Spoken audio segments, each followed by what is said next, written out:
Student, আজকে তোমাদের পার্টিসিপেন্টের যে এক্সাম্পল গুলো করা হচ্ছে, পেজ নাম্বার কত হচ্ছে 24, এক নম্বর এক্সাম্পলটা করা হবে। দেখো সবাই, বলছে man and woman were sad, কত থেকে আছে? ক্লাস 10, পেজ নাম্বার কত আছে 24। Question,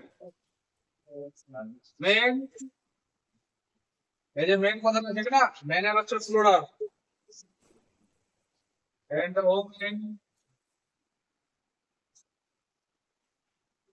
main and woman were sad, were sad, full stop. They collected,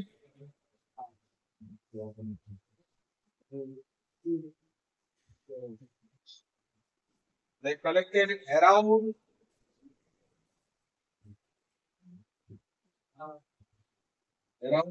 Bijla House.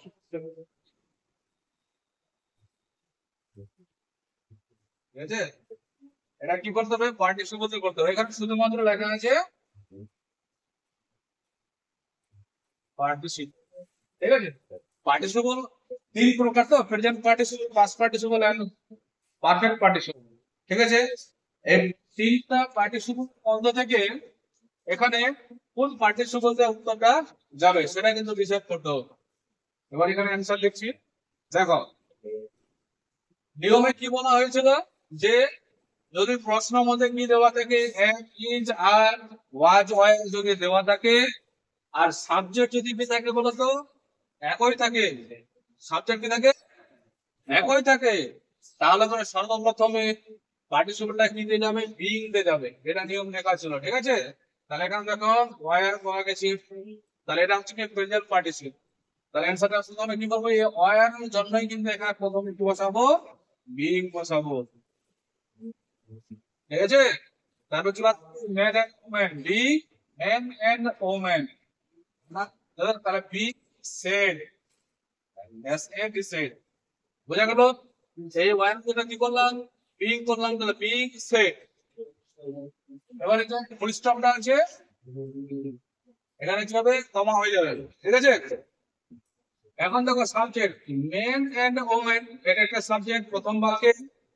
দ্বিতীয় বাক্যের সাবজেক্ট কি আছে? এখানে দে আছে।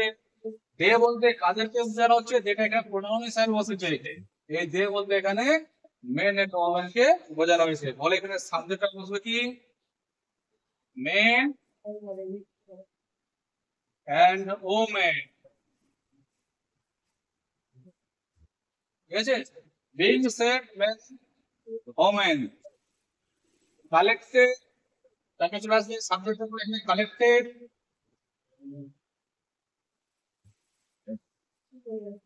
Collected around Birla house.